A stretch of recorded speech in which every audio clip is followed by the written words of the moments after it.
исламское государство нацеливается на господство в исламском мире. И не только там. Только этими планами явно не ограничиваются.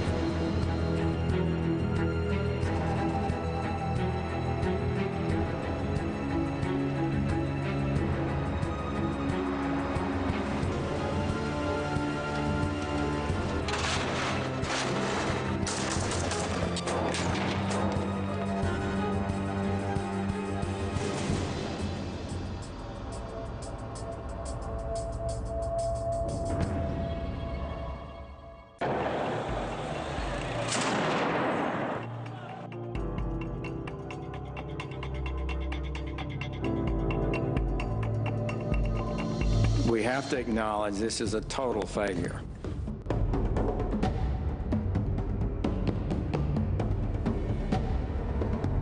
Let's not kid ourselves, that's a joke. Our coalition is on the offensive. ISIL is on the defensive, and ISIL is going to lose. They only managed to find a handful of these so-called moderates to go into Syria. Can you tell us what the total number of trained fighters remains? It's a small number, and the ones that are in the fight is we're talking four or five. So. How are you going to do it? Because I don't think it's been at all successful yet. This is not the first time that Russia has been facing a barbarous terrorist act. Most often without any apparent reasons, external or domestic, just like it happened with the bombing at the end of 2013 at a railway station in the city of Volgograd. We have not forgotten anything or anyone. The killing of our citizens over the Sinai Peninsula is one of the deadliest in the number of casualties.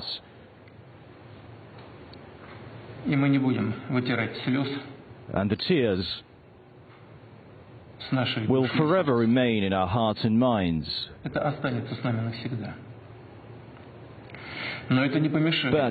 it will not prevent us from finding and prosecuting the criminals behind this terrorist attack. We will be looking for them, and we will need to identify all of them. Wherever they are, wherever they could be hiding, we will find them. We will track them down in any corner of the planet, and we will punish them. Certainly, we need to rely on the people who share our moral values, underpinning our policy. And in this case, I refer to security and foreign policy, the fight against terrorism.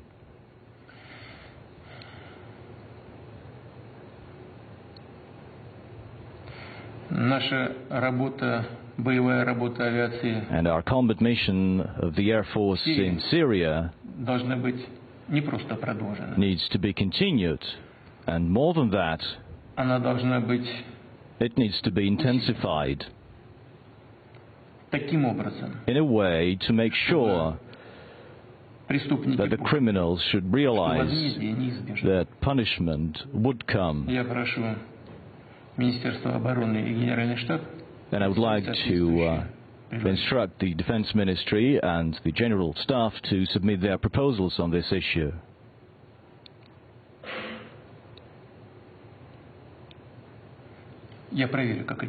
I will supervise these activities. I'd also like to instruct the Foreign Ministry to reach out to all of our partners. We hope that they will help us to track down and punish the criminals. We're looking for help from our partners, and we will act in line with Article 51 of the UN Charter, which provides for the right to self-defense. And anyone who will try to help the criminals need to be aware of the fact that they will share that responsibility. They will be responsible for helping the criminals in getting away. And I would like to instruct all of our security services to focus on these activities. Assad needs to go. Assad has to go. Assad cannot be a credible partner for us. It is time for him to go.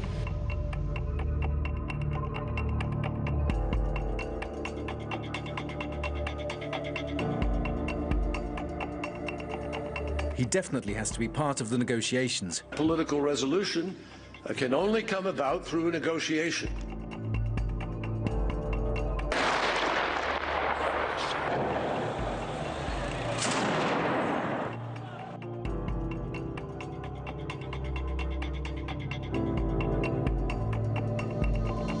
We have to acknowledge this is a total failure.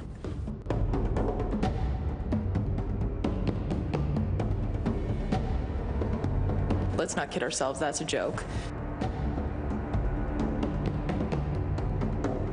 Our coalition is on the offensive. ISIL is on the defensive, and ISIL is going to lose. Vladimir Putin even drew some historic parallels during the General Assembly. Руководствоваться не амбициями, создать по-настоящему широкую международную антитеррористическую коалицию, как и антигитлеровская коалиция. Well, Russia had previously unveiled plans to unite forces fighting Islamic State from the air and on the ground. It also insisted on including the Syrian government troops in the battle against the terrorists as one of the most potent anti-ISIL forces. This doesn't mean that in the end you need to have a solution for Syria, which means that you will have an inclusive type of government, and try to rebuild this nation is going to take a very, very long time.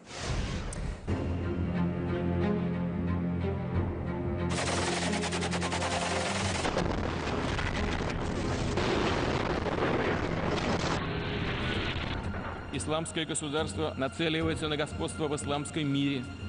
И не только там. Только этими планами явно не ограничивается.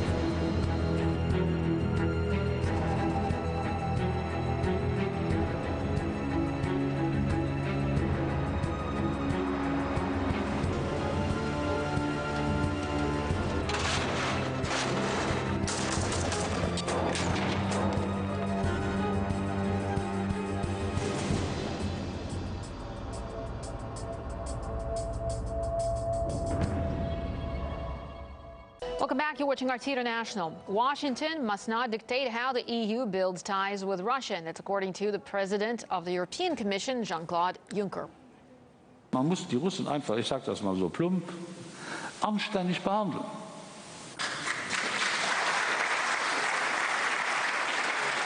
Aber wir können uns unser Verhältnis nicht von Washington aus diktieren lassen. Das geht nicht.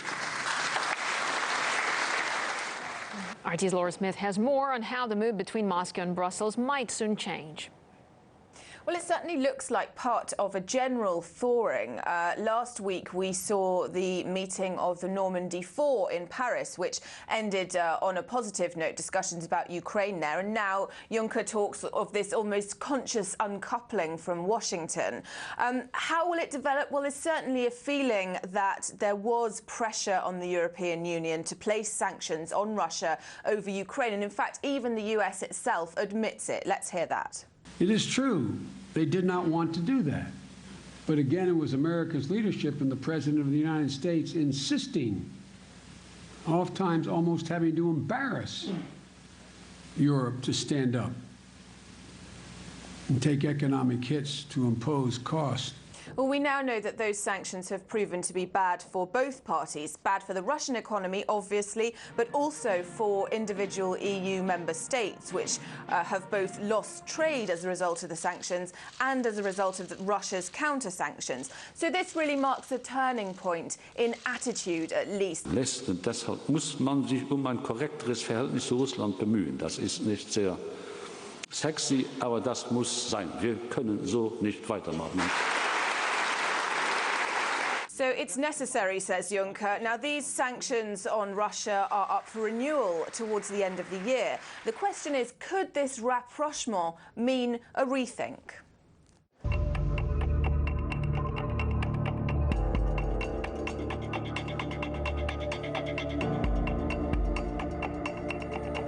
He definitely has to be part of the negotiations. Political resolution can only come about through negotiation.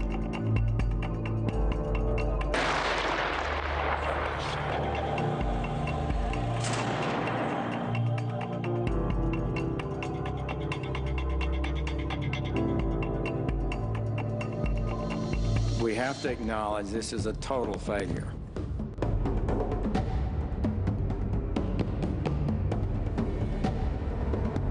Let's not kid ourselves, that's a joke.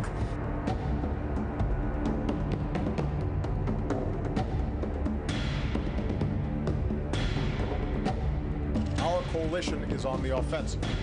ISIL is on the defensive, and ISIL is going to lose.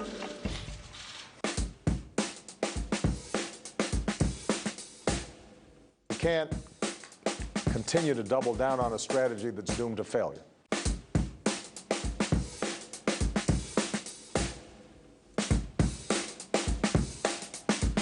You need to have conversations with people, and you need to find the common ground.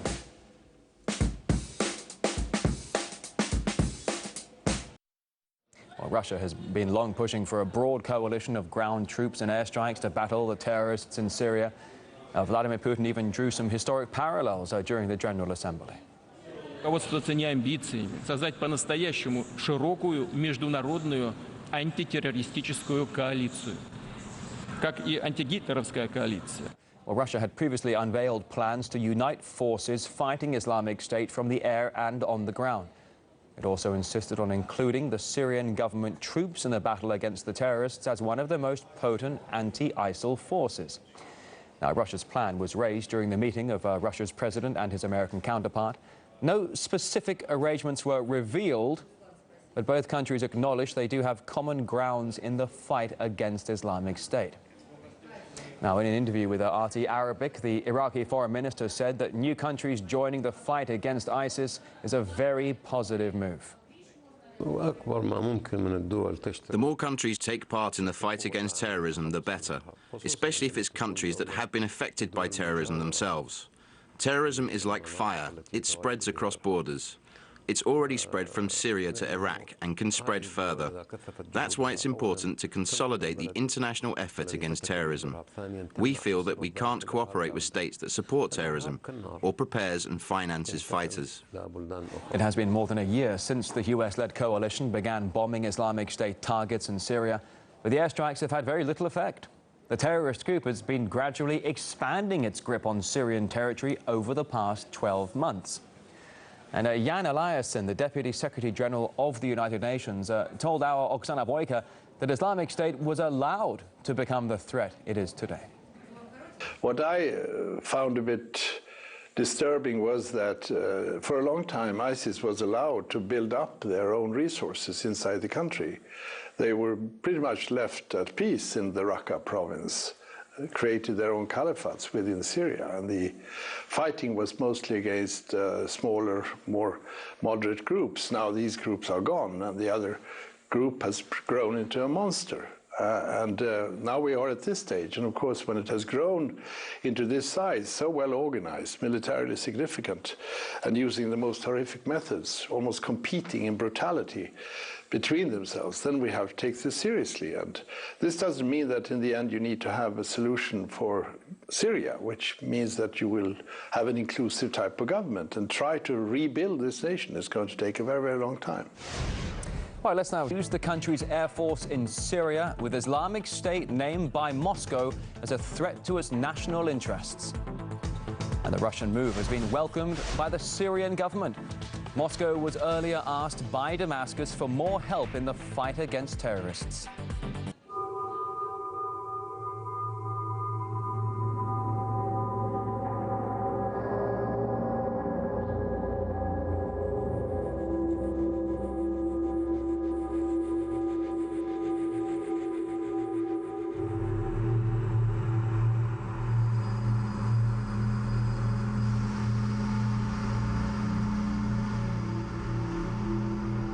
Western governments have started changing their minds over the role and the future of President Assad and his government in Syria.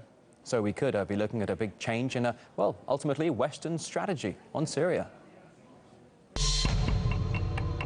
Assad needs to go. Assad has to go. Assad cannot be a credible partner for us. It is time for him to go.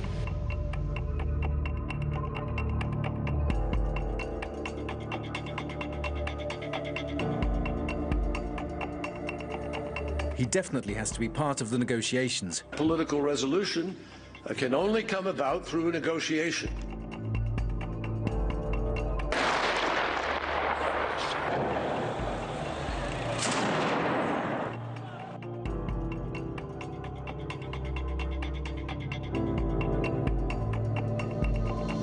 We have to acknowledge this is a total failure.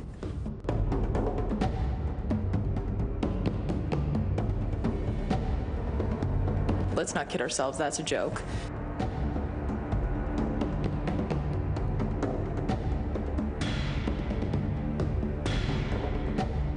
Our coalition is on the offensive. ISIL is on the defensive, and ISIL is going to lose.